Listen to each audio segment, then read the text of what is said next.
Friends, so మీకు already thumbnail చూడంగానే అసలు వీడియో ఏంటి అని చెప్పేసి క్లారిటీ అయితే వచ్చేసింది కదా. సో కాలేజ్ లైఫ్లో ఆల్మోస్ట్ అందరికీ ఒక కామన్ ప్రాబ్లం అయితే ఉంటుంది. అదేంటంటే టైం సరిపోవట్లేదు అని చెప్పేసి. సో స్కిల్స్ నేర్చుకోవడానికి టైం ఉండదు, కోడింగ్కి టైం లేదు, అలానే ఏమైనా చదవాలన్నా ఎగ్జామ్స్కి ప్రిపేర్ అవ్వాలన్నా కానీ టైం సరిపోవట్లేదు, ఫిట్నెస్కి కూడా టైం లేదు అని చెప్పేసి ఇలా చాలా ఆలోచిస్తూ ఉంటారనమాట. టైం లేదు అని చెప్పేసి. సో అసలు ఆ ప్రాబ్లం ఏంటంటే ఇక్కడ మనకు టైం కాదు. సో మన డైలీ రొటీన్ అనేది చేంజ్ అయితే మనకు కావాల్సిన స్కిల్స్ నేర్చుకోవాలన్నా లేదంటే అనదర్ ఏదైనా నేర్చుకోవాలన్నా కానీ దానికి టైం అనేది ఈజీగా వచ్చేస్తుంది. సో మీకు టైం సరిపోవట్లేదు అనేది పక్కన పెట్టి అసలు మన డైలీ రొటీన్లో మనం టైంని ఎలా సేవ్ చేసుకోవాలి, ఎలా సేవ్ చేసుకొని ఎలా మనం న్యూ టెక్నాలజీస్ అనేవి నేర్చుకోవాలి అనేది ఈ వీడియోలో మీకు ఫుల్ క్లారిటీ అయితే ఉంటుంది. ఓకే, సో అస్సలు మిస్ అవ్వకుండా స్కిప్ చేయకుండా ఎండ్ వరకు చూసేయండి. అలానే వెంటనే ఈ వీడియో మీ ఫ్రెండ్స్కి కూడా షేర్ చేసేయండి. సో అసలు లేట్ అయితే చేయడు. సో ఫుల్ వీడియో అయితే వెళ్ళిపోదాం.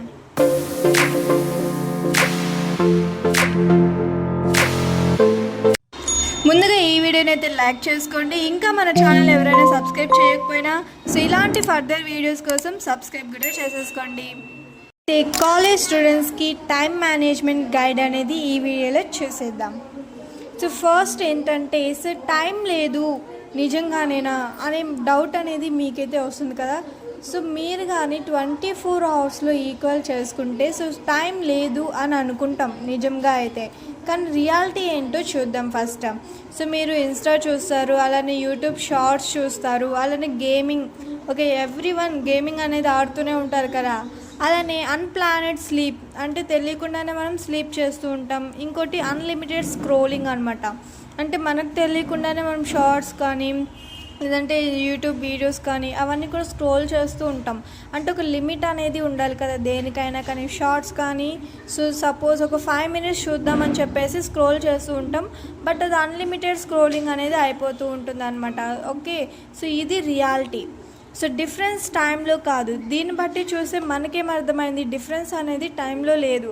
సో టైంని ఎలా యూజ్ చేస్తున్నాం అనే దాంతో ఉందన్నమాట. ఓకే, ఒకటి గుర్తుపెట్టుకోండి, సో వీటిల్లో ఏమీ లేదు. ఓకే, సో చూడండి, ఎప్పుడు మీకు కొంచెం రిలాక్స్ టైంలో అలాంటి టైంలో చూడడం వల్ల ఎలాంటి ప్రాబ్లం లేదు. బట్ దాన్ని అన్లిమిటెడ్గా అదే స్క్రోలింగ్ చేసుకుంటూ సో గేమ్స్ ఆడుకుంటూ ఉంటే అక్కడ మీకు టైం అనేది ఎలా ఉంటుంది చెప్పండి. సో ఇప్పుడు మీరేం చేయాలంటే ఇవన్నీ కూడా పక్కన పెట్టేసి సో మీ గోల్ మీద కాన్సన్ట్రేట్ చేయండి. సో మీ గోల్స్ ఇలా వెళ్ళిపోతూ ఉంటాయి. ఎప్పుడు అంటే 1 minute గోల్ అనేది చేంజ్ అవుతూ ఉంటుంది. బట్ ఒక షార్ట్ టర్మ్ గోల్ అనేది పెట్టుకోండి. షార్ట్ టర్మ్ గోల్ వల్ల ఏంటంటే సపోజ్ నేను ఈరోజు ఆఫ్టర్నూన్కి సో ఈ పనిని కంప్లీట్ చేయాలి. ఓకే, ఇది మీరు టార్గెట్ కానీ పెట్టుకున్నట్లయితే సో మీరేం చేయాలి, ఆ టార్గెట్ని ఫాలో అయ్యి ఆ టార్గెట్ని కంప్లీట్ చేయాలన్నమాట. ఓకే, ఫస్ట్ వచ్చేసి ఇది. సో నెక్స్ట్ ఏంటంటే సో రైట్ ఎవ్రీథింగ్ డౌన్. అంటే మీరు ఏమేం చేయాలనుకుంటున్నారో ఫస్ట్ దాన్ని ఒక టైం టేబుల్లో వేసుకోండి. సో ఈవెన్ నేను కూడా ఏమేం చేయాలి అని చెప్పేసి ఒక టైం టేబుల్లో వేసుకొని ఫెయిల్ అయిన డేస్ కూడా ఉన్నాయి. బట్ చాలామంది కూడా టైం టేబుల్ వేసుకుంటే అది మనకు రాదు అంటే మనం దాన్ని ఫాలో అవ్వలేము అనుకుంటారు. బట్ టైం టేబుల్ అంటే దాన్ని అంటే ఒక ప్రొఫెషనల్ టైం టేబుల్గా కాకుండా మీరేం చేయాలి అనేది అంటే మీ మైండ్లో ఉన్న వాటిని అన్నిటినీ కూడా ఒక సింపుల్ వేలో రాసుకోవాలన్నమాట. అప్పుడు మీకు ఇంట్రెస్ట్ అనేది ఉంటుంది. అంటే మైండ్లో టాస్క్ రిమెంబర్ చేసుకోవడం కష్టంగా ఉంటుంది కదా. అంటే ఇప్పుడు మీరు కొన్ని టాస్కులు చేయాలనుకుంటారు. సపోజ్ 10 AM నేను ఈ వర్క్ చేయాలి, ఒక 11 AM ఈ వర్క్ చేయాలని చెప్పేసి అవన్నీ మైండ్లో గుర్తుపెట్టుకోవడం కొంచెం టఫెస్ట్గా ఉంటుంది. అది రైట్ చేసి క్లారిటీగా ఉంటుంది అనమాట. అంటే ఆటోమేటిక్గా వస్తుంది కూడా, ఓకే పలానా టైంకి ఇది చేయాలి, ఇది కంప్లీట్ చేయాలి అని చెప్పేసి. ఓకే, సో ప్లాన్ ఉన్న స్టూడెంట్కి స్ట్రెస్ అనేది తక్కువగా ఉంటుంది. సో మీరు ఓన్లీ ఈ టైం టేబుల్ ప్రకారమే కాదు, మీరు ఏ వర్క్ చేసినా కానీ ఒక ప్లాన్ వేసుకుంటే మీకు ఆ వర్క్ అనేది చాలా ఈజీ అయిపోతుంది అనమాట. Okay, so notebook daily task అనేది నోట్ చేసుకోండి. ఓకే, ఒక వైట్ బోర్డ్ అనేది పెట్టుకోండి, విజిబుల్గా ఉంటే రిమెంబర్ అనేది చాలా ఈజీగా ఉంటుంది. నోట్బుక్ కాకపోతే లేదు, మీకు నోట్బుక్ అవసరం లేదు, వైట్ బోర్డ్ కూడా వద్దు అనుకుంటే నోట్స్ యాప్స్ ఉంటాయి కదా మీకు మొబైల్లో. సో మొబైల్లో మీరు నోట్స్ అనేది ప్రిపేర్ చేసుకోండి, ఇంకా చాలా ఈజీ. ఓకే, దీనివల్ల మీకే ఇంకా నాలెడ్జ్ ఇంప్రూవ్ అవుతుంది, ఒక ప్లాన్ చేయడం కూడా ఇంప్రూవ్ అవుతుంది అనమాట. సో నెక్స్ట్ వన్ ఏంటంటే క్లీన్ వర్క్ స్పేస్. సో ఇది చాలా ఇంపార్టెంట్. ఎప్పుడైనా కానీ మన ఎన్విరాన్మెంట్ మనకి తగినట్టుగా బాగుంటేనే సో మనకు కూడా ఇంట్రెస్ట్ అనేది కలుగుతుంది. సో ఇక్కడ చూడండి, సో కొన్ని గజిబిజిగా అలా ఉంటాయి. సో ఇది చూడండి, సో గజిబిజిగా అలా ఉన్నప్పుడు మనకు అక్కడ వర్క్ చేయాలనిపించదు అనమాట. అదే ఇలా నీట్గా ఉంటే, సో నీట్గా ఒక ఆర్గనైజ్గా ఉంటే సో మనకు వెంటనే ఇంట్రెస్ట్ అనేది పుడుతుంది. ఓకే, మనం ఇప్పుడు ఏదో ఒకటి చెయ్యాలి అని చెప్పేసి. Okay, messy room messy mind అనమాట. ఓకే, మన రూమ్ మెస్సీగా ఉంటే మైండ్ కూడా మెస్సీగానే అయిపోతుంది కదా. సో క్లీన్ ఎన్విరాన్మెంటల్ ఉంటే కాన్సన్ట్రేషన్ అనేది ఆటోమేటిక్గా ఇంప్రూవ్ అవుతుంది. సో నేను చెప్పింది కూడా అదే. సో క్లీన్ రూమ్ అనేది క్లీన్గా పెట్టుకోవాలి. మీరు టేబుల్ మీద రాస్తుంటే ఆ టేబుల్ అనేది క్లీన్గా పెట్టుకోండి. అలానే బుక్స్ ఏమన్నా ఉంటే ఆర్గనైజ్గా పెట్టుకోండి. ఓకే, అలానే డిస్ట్రాక్షన్స్ అంటే ఏమన్నా అనదర్గా మీకు కావాల్సిన వస్తువులు కాకుండా అనదర్గా ఇంకేమన్నా ఉన్నా కానీ తీసి పక్కన పడేసింది. ఓకే, ఎప్పుడైనా ఇది ఫస్ట్ చేయాల్సిన పని. ఓకే, మీరు ఎక్కడైతే మీరు వర్క్ చేసే పనిలో మీ చుట్టుపక్కల ఎన్విరాన్మెంటల్ అనేది ఎప్పుడైనా కానీ చాలా నీట్గా ఉండాలి. ఓకే, సో నెక్స్ట్ ఏంటంటే ప్రియారిటీ సిస్టమ్ అనమాట. సో ప్రియారిటీ సిస్టమ్ అంటే మీరు కొన్ని టాస్క్లు అనేవి రాసుకుంటారు నోట్ ప్యాడ్లో కానీ అలా. సో ఇంపార్టెంట్ వర్క్ అనేది ముందు ఫినిష్ చేసుకోండి. ఇది చాలా ఈజీలే, ఇది నేను మళ్ళీ చేస్తాను అని చెప్పేసి అలా ఉంటారనమాట. అలా కాకుండా హై ప్రియారిటీ ఉన్న వాటికి ముందు ప్రిఫరెన్స్ ఇవ్వండి. లైక్ ఎగ్జామ్స్ కానీ, మీరు అనుకున్న డెడ్ లైన్స్ కానీ, ఓకే అసైన్మెంట్స్ ఏమన్నా ఉంటే వాటికి. తర్వాత మీడియం ప్రియారిటీ అనమాట. ఫస్ట్ హై ప్రియారిటీ ఇవ్వండి, తర్వాత మీడియం ప్రియారిటీ, తర్వాత లో ప్రియారిటీ. ఈ విధంగా ఇస్తే మీకు ఒక క్లారిటీ అనేది ఉంటుంది.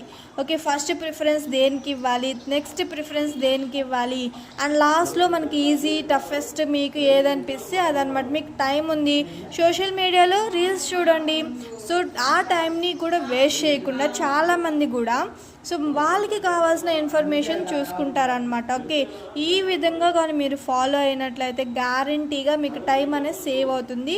మీరు అనుకున్న స్కిల్స్ కానీ లేదంటే ఎగ్జామ్స్కి చదవడం ప్రిపరేషన్ కానీ అన్నీ సెట్ అవుతాయి అన్నమాట. ఓకే, సో నెక్స్ట్ ఏంటంటే బిగ్గెస్ట్ టైం కిల్లర్ అని చెప్పచ్చు, సోషల్ మీడియా ట్రాప్.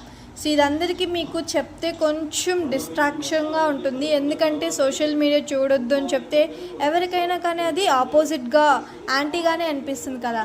సో మీరు ఎప్పుడు చూడాలి అంటే సోషల్ మీడియాని రిలాక్స్ అవ్వడం తప్పు కాదు.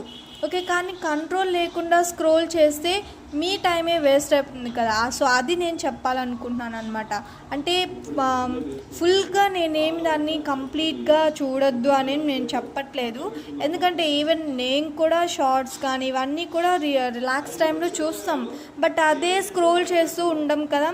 సో నాకు కావాల్సిన ఇన్ఫర్మేషన్ అంటే నాకు కావాల్సిన ఏదన్నా ఇన్ఫర్మేషన్ కావాలి అలాంటి టైంలో మాత్రమే చూస్తాం అనమాట. ఓకే, సో ఈ విధంగా మీరు కూడా చేయాలి. సో ఇన్స్టా అవ్వచ్చు, షార్ట్స్ అండ్ రీల్స్ అవ్వచ్చు, గేమ్ అవ్వచ్చు, అన్లిమిటెడ్ స్క్రోలింగ్ అనమాట. సో ఇవన్నీ కూడా కొంచెం టైం కిల్లర్ అని చెప్పచ్చు. దీనివల్ల మీ టైం అనేది వేస్ట్ అయిపోతుంది. సో మీ టైం వేస్ట్ అవ్వకూడదంటే సో మీకు ఎగ్జామ్స్ ఉన్నంత వరకు ఇవన్నీ కూడా కొంచెం పక్కన పెట్టాలి, లేదు మీ యొక్క టార్గెట్ ఉన్నంత వరకు ఇవన్నీ కూడా పక్కన పెట్టాలి. ఓకే, ఎప్పుడో ఒక 5 minutes or 10 minutes రిలాక్సేషన్ కోసం ఈవినింగ్ టైంలో అలా చూడండి. సో ఏమవుతుంది, ఓకే, సో ఇదొకటి. సో నెక్స్ట్ ఏంటంటే ప్లాన్ యువర్ డే.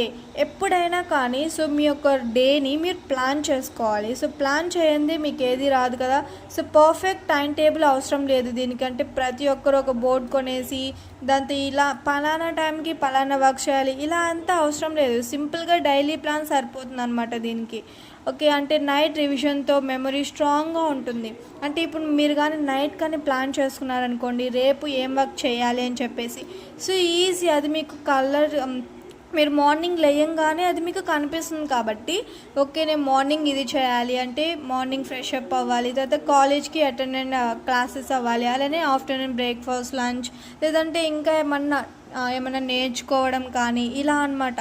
అలానే ఈవినింగ్ టైంలో స్కిల్స్ని లెర్న్ చేసుకోండి. నైట్ టైంలో కొంచెం మీరు నేర్చుకున్న స్కిల్స్ని రివిజన్ చేసి స్లీప్ చేయండి. ఇందులో ఏం మీకు ప్రాబ్లం ఉందా? లేదు కదా. సో మీ యొక్క డేని మీరే ప్లాన్ చేసుకోవాలి. ఒకరు వచ్చి మీకు ప్లాన్ అనేది ఇవ్వరు కదా. సో మీ ప్లాన్ని మీరే డిజైన్ చేసుకోవాలి, పెద్ద పెద్ద టైం టేబుల్స్ కాకుండా. సో మార్నింగ్ ఇది చేయాలి, ఆఫ్టర్నూన్ ఇది చేయాలి, ఈవినింగ్ సమ్ వర్క్ చేయాలి, నైట్ సమ్ వర్క్, అంతే సింపుల్. సో ఏదో హెవీగా తీసుకోకుండా సింపుల్గా డైలీ ప్లాన్ అనేది సరిపోతుంది అనమాట మీకు. ఓకే. సో నెక్స్ట్ ఏంటంటే స్కిల్ టైం. అంటే స్కిల్ అనేది ఎప్పుడు నేర్చుకోవాలి, ఎంతసేపు నేర్చుకోవాలి, దీనికి గంటలు ఏమన్నా కూర్చోవాల్సిందా, అలా ఏం లేదనమాట. Okay. So daily 1 hour skill నేర్చుకోండి. సో ఈ 1 అవర్లో మీరు టైంని కేటాయించుకోండి. అంటే కోడింగ్కి సమ్ టైం, కమ్యూనికేషన్కి సమ్ టైమ్స్, అలానే ప్రాజెక్ట్స్కి సమ్ టైమ్స్, అలానే ఫ్లూయెంట్లీ అంటే మీరు ఇంగ్లీష్ బాగా మాట్లాడాలనుకుంటే దానికి కొంచెం టైం కేటాయించుకోండి, అంతే కదా. సో ఇప్పుడు మీరు రీల్స్ని స్క్రోల్ చేసి 1 అవర్ ఈజీగా అయిపోతుంది. సో ఆ 1 అవర్లో మీరు ఇవన్నీ నేర్చుకుంటే మీ జాబ్కి యూజ్ అవుతుంది కదా. ఇది ఆలోచించారా? సో మీరేం చేయాలి, మీరు టైం వేస్ట్ చేస్తున్న టైంని మీరేం చేయాలంటే యూస్ఫుల్గా రీడైరెక్ట్ చేసుకోవాలన్నమాట. సో ఆ యూజ్ఫుల్గా రీడైరెక్ట్ అనేది ఎలా చేసుకోవాలంటే కొన్ని అవాయిడ్ చేయాల్సి ఉంటుంది. ఓకే. అవన్నీ నేను ఇందాక చెప్పాను కదా. So don't feel guilty. అంటే గిల్టీగా ఫీల్ అవ్వద్దు. అంటే ఒక్కరోజు మిస్ అయితే లైఫ్ అయిపోదు కదా. సో నెక్స్ట్ డే మళ్ళీ రీస్టార్ట్ చేయండి. ఓకే ఈరోజు నా వల్ల కాలేదు, మిస్ అయిపోయింది అంటే మీరు టైం టేబుల్లో కొన్ని రాసుకుంటారు. అన్నీ కూడా ఆ డేలోనే జరగాలి అనేమి కన్సిస్టెన్సీ ఏం లేదు కదా. అంటే అదొక గోల్ అంటూ ఏం లేదు కదా. సో ఈరోజు మిస్ అయిన వర్క్స్ అన్నీ కూడా టుమారో చేయండి, అందులో ఏముంది. Okay. So don't feel guilty. So వాటిని యాక్సెప్ట్ చేయండి. యాక్సెప్ట్ చేసి రీస్టార్ట్ చేయండి. నెక్స్ట్ డే ఫ్రెష్గా స్టార్ట్ చేయండి. ఓకే ఈరోజు నాకు టైం సరిపోలేదు, సో రేపు నేను మళ్ళీ రీఫ్రెష్గా చేస్తాను. ఓకే ఈ విధంగా అనమాట. లేదు నేను ఇంతవరకు నేను స్టార్ట్ కూడా చేయలేదు స్కిల్స్ నేర్చుకోవడం కానీ, లేదంటే నా టైంని సేవ్ చేసుకోవడం కానీ, ఇవన్నీ కూడా నేను స్టార్ట్ చేయలేదంటే సో రేపటి నుంచి ఫ్రెష్గా స్టార్ట్ చేయండి. మీకే చాలా యూస్ఫుల్ అవుతుంది అనమాట. ఓకే. సో ఇంకోటి ఏంటంటే surrounding decides your future. So ఇందాక చెప్పాను స్టార్టింగ్లో, మీ యొక్క ఎన్విరాన్మెంటల్ బాగుంటే మీకు ఇంట్రెస్ట్ అనేది ఆటోమేటిక్గా కలుగుతుంది అని చెప్పాను కదా. సేమ్ అలానే మీ సరౌండింగ్ పీపుల్స్ వల్ల కూడా మీ ఫ్యూచర్ అనేది డిసైడ్ అయి ఉంటుందన్నమాట. అంటే మన సరౌండింగ్ మన ఫ్యూచర్ని డిసైడ్ చేస్తుందా అని మీకు ఒక డౌట్ రావచ్చు కదా. ఎందుకంటే మీరు తిరిగే ఎన్విరాన్మెంటల్ అవ్వచ్చు, ఓకే మీరు తిరిగే ఫ్రెండ్స్ అవ్వచ్చు. Okay. So learning mind set ఉన్న ఫ్రెండ్స్తో కానీ చూస్ చేసుకున్నట్లయితే సో మీకు కొంచెం నాలెడ్జ్ అనేది ఇంక్రీజ్ అవ్వచ్చు, చెప్పలేం. ఎందుకంటే మీరు స్టడీ ఫ్రెండ్స్ అంటే మీరు ఫ్రెండ్స్తో చదువుతున్నప్పుడు టుగెదర్గా ఫోకస్గా అచీవ్గా చదువుతారనమాట. అంటే డిస్కషన్గా చదువుతారు. ఓకే అందరూ డిస్కషన్ చేసుకొని ఒక టాపిక్ మీద అలా చదువుతారు. అలా చదవడం వల్ల మీకే బెనిఫిట్. అంటే వాళ్ళకున్న నాలెడ్జ్ని మీకు షేర్ చేస్తుంది, మీకున్న నాలెడ్జ్ని మీ ఫ్రెండ్స్తో కూడా షేర్ చేసుకుంటారు. సో ఇలా షేర్ చేసుకోవడం వల్ల మీకు చదవడానికి టైం అనేది తగ్గుతుంది, అంతే కదా. ఇప్పుడు నీకు కావాల్సిన ఇన్ఫర్మేషన్ని వేరే వాళ్ళు ఒక ఓరల్గా చెప్పారంటే దాన్ని మీ మైండ్లో అనేది అట్టే గుర్తుండిపోతుంది అనమాట. ఈ విధంగా మీరేం చేయాలి, సో మీకు ఎవరైతే చదివే వాళ్ళు ఉంటారో ఫ్రెండ్స్ వాళ్ళతో కానీ ఎక్కువగా ఫ్రెండ్షిప్ చేస్తే మీకే చాలా బెనిఫిట్. ఇంకోటి పాజిటివ్ పీపుల్ అంటే ఎనర్జీ అండ్ మోటివేషన్ బూస్ట్ చేసే పర్సన్స్ని కానీ మీరు కానీ కనెక్ట్ అయితే మీకే ఇంకా బూస్ట్ అనేది వస్తుంది అనమాట. ఓకే నేను చదవాలి వాళ్ళు చదువుతున్నారు అని చెప్పేసి ఈ విధంగా మీకు ఎనర్జీ వస్తుంది. సో మీకు ఎనర్జీ రావాలంటే ఇది కంపల్సరీ మెయింటైన్ చేయాల్సిందే. ఓకే. అంటే ఎవరైతే నాకు జాబ్ కావాలి అనే కన్సిస్టెన్సీతో ఉంటారో వాళ్ళకి చెప్తున్నాను. సో మిగతా వాళ్ళు బ్యాక్ బెంచెస్ అది ఇది అంటారు కానీ అలా ఏం లేదు. సో మీకు కన్సిస్టెన్సీ కావాలి అంటే సో మీ ఫ్రెండ్స్ని మీరే సపోర్ట్ చేయాలన్నమాట. అంటే సపోజ్ మీరు బాగా చదువుతున్నారు, మీ ఫ్రెండ్స్ బాగా చదవలేరంటే వాళ్ళని మీరు మోటివేట్ చేయాలి. ఓకే, మీరు మోటివేట్ చేసి మీరు అందరూ కూడా గ్రూప్గా ఫామ్ అయ్యి సో మీరు లెర్నింగ్ అనేది స్టార్ట్ చేయాలన్నమాట. సో ఇంకోటి ఏంటంటే కమ్యూనిటీగా బిల్డ్ అవ్వడం వల్ల మీ మైండ్ సెట్ కూడా చేంజ్ అవుతుంది. ఇది చాలా ఇంపార్టెంట్. అలానే కమ్యూనికేషన్ కూడా పెరుగుతుంది అనమాట. ఓకే, సో చూసారు కదా. సో మీ టైంని ఎలా సేవ్ చేసుకోవాలి, ఎలా సేవ్ చేసుకుంటే మీకు కావాల్సిన స్కిల్స్ అనేది ఇంత ఈజీగా మీరు నేర్చుకుంటారా అనేది అస్సలు ఆలోచించలేరు అనమాట. ఓకే, మీకు టైమే కావాలి. టైం ఉంటే మీరు ఏదైనా కానీ నేర్చుకోగలుగుతారు. ఓకే, సో ఈ వీడియో మీ అందరికీ కూడా చాలా బాగా హెల్ప్ అయింది అనుకుంటున్నాను. సో అయితే వెంటనే ఈ వీడియో మీ ఫ్రెండ్స్కి షేర్ చేసేయండి. ఎందుకంటే సో టైం అనేది చాలా ఇంపార్టెంట్ అవర్ లైఫ్లో. ఓకే, సో మీ అందరికీ కానీ ఈ వీడియో నచ్చినట్లయితే ప్లీజ్ లైక్ చేయండి, షేర్ చేయండి, అలానే సబ్స్క్రైబ్ కూడా చేసేసుకోండి. Thanks for watching.